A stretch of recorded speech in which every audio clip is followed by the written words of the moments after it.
Hello everyone, hello Philippines. I am Aras Bozkurt, an Associate Professor of Distance Education at Anadolu University, Turkey. I am happy to be with you. Today I will talk about COVID-19 and education. What Jim Wallace says perfectly illustrates what happened during COVID-19 crisis. He says, sometimes it takes a natural disaster to reveal a social disaster. At the end of the day, the lesson learned was so simple. With online and offline connections, the world is a global village, and a butterfly flapping its wings in Asia can cause a hurricane around the world. Currently, it seems that the global education system is in the middle of this hurricane. Today, we are living in a new strange world where to be social means to keep distance, and weirdly, to be labeled positive has negative connotations.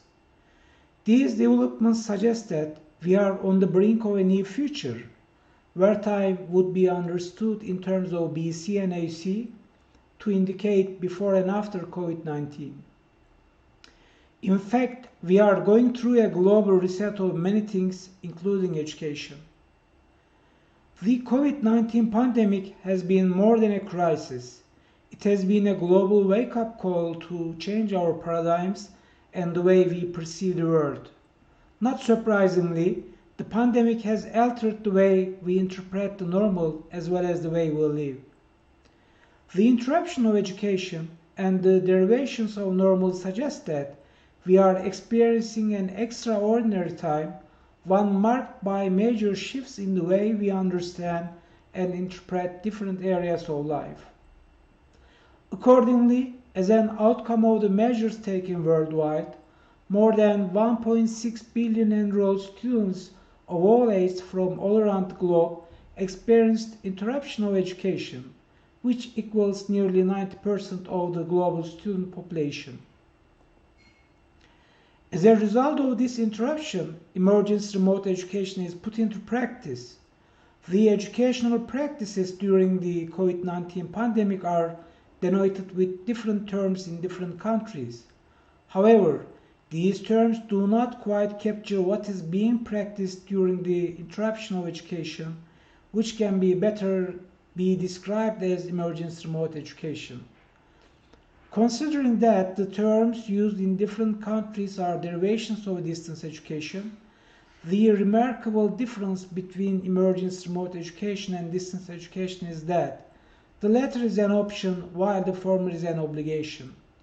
Such an understanding is crucial because misconceptions in definitions would lead us to misconceptions in practices. While emergency remote education provided temporal solutions, it also led to some mistakes. In pivoting to online emergency remote education, as seen in the failure of copying traditional face-to-face education and pasting it to online education, the same simple mechanism of copying and pasting cannot be applied.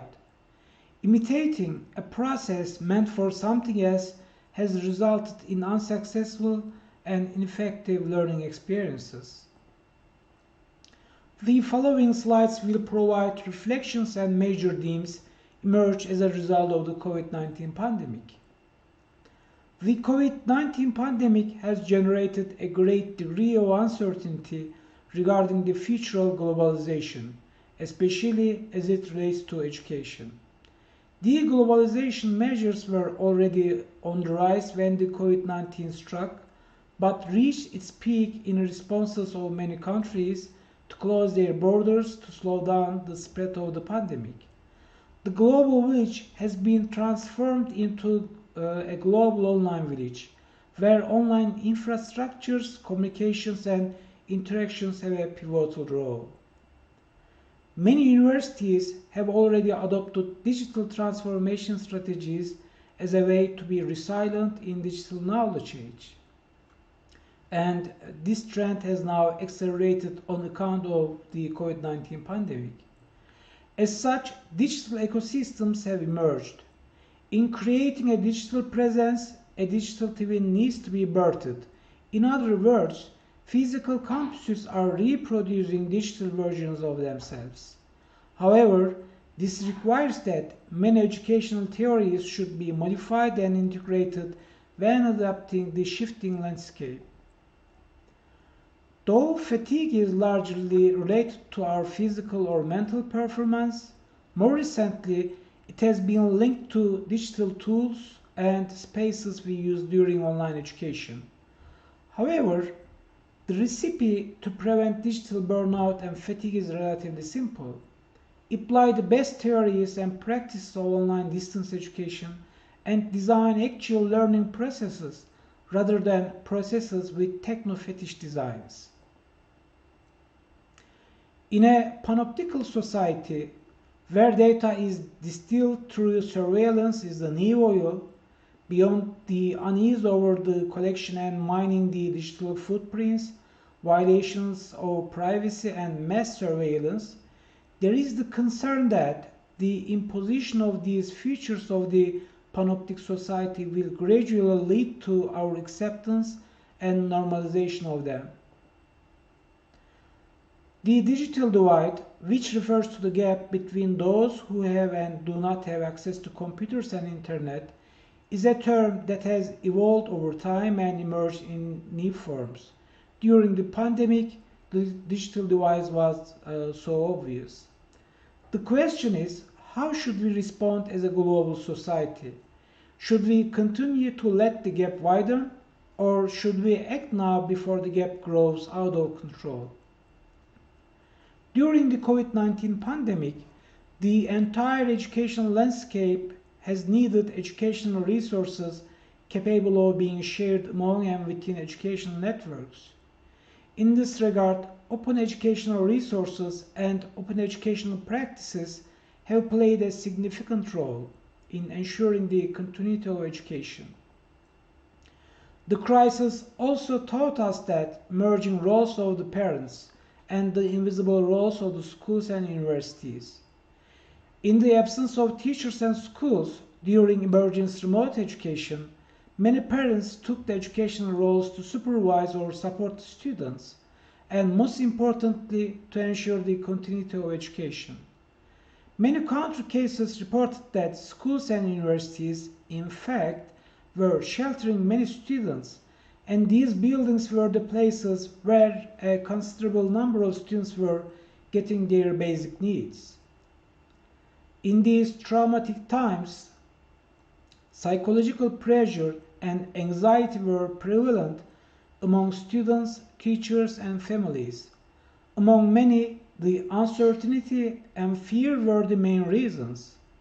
Whether in K-12 or higher education, pedagogy of care is needed in these traumatic times, because care is one of the basic needs when we navigate on unknown territories, experience new approaches, and stick to our lives during the lockdown days.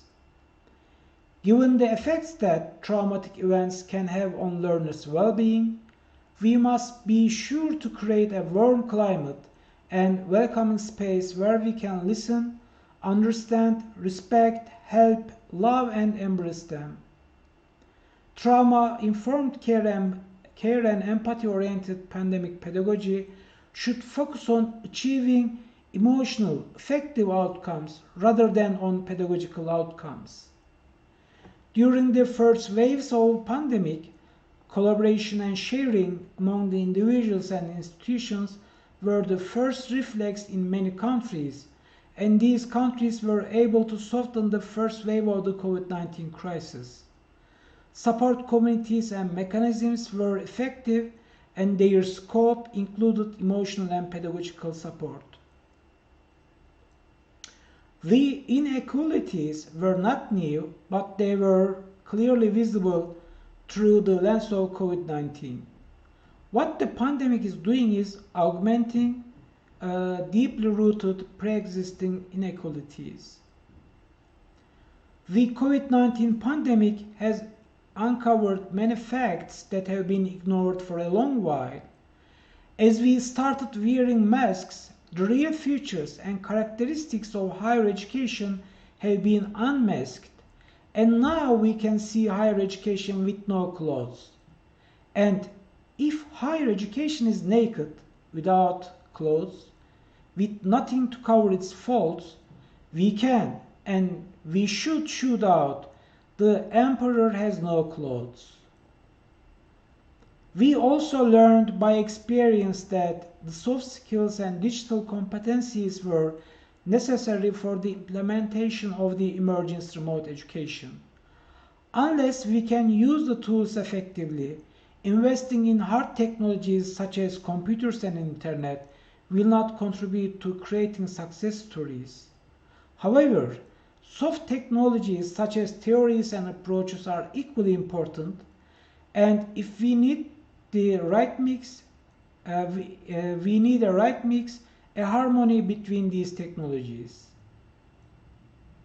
Following the new normal, there will be a tendency to adopt blended or hybrid modes of education, which comes from the idea of blending the strengths of one type of mode and neutralizing the weaknesses of others. This means that we will be able to provide more flexibility, more openness, and different entry points for those seek for knowledge. It is high time for higher education to renew, recalibrate, and reposition itself in the educational landscape. This would require the institution of higher education to regenerate itself and be born again, like the phoenix. It needs to rise from the ashes, but to do this, it must first face the flames. In this context, what should educators do? How can they create an ideal learning ecosystem? Denon offers a good starting point by proposing that our educational understanding should be shaped by the following priorities. People should be first, content should be second, and technology should be third. In the end, technology and education are meant to be for the people, and such an approach should always be our mantra as educators. We have to center our arguments on the human, not the technology or the content. While we focused on education from one perspective, there were some other arguments. For instance, it was argued that what we teach in these times can have secondary importance. We have to keep in mind that students will remember not the educational content, but how they felt during these hard times. With an empathetic approach, the story will not center on how to successfully deliver educational content, but it will be on how learners narrate these times. This keynote provided a global outlook and depicted how we survived to keep teaching and learning during the COVID-19 pandemic. The question is not what we did in COVID-19 pandemic, but what we will do for upcoming interruptions. Will we learn from our mistakes or will we repeat our mistakes? By its definition, an alchemist transforms or creates something through a magical process. In his magnum opus work, The Alchemist, Paulo Coelho narrates that when you want something, all the universe conspires in helping you to achieve it. Inspired by these words and the way alchemists are defined, it is our hope that educators will take the role of the alchemist and develop, refine, purify, and perfect the educational system to achieve a learning ecosystem that works for everyone. As educational alchemists, we should dream of a better future, fight for it, work for it to ensure that education evolves into its true, ideal form. Thank you for being here and listening to me. Please do not hesitate to communicate for further queries and discussions.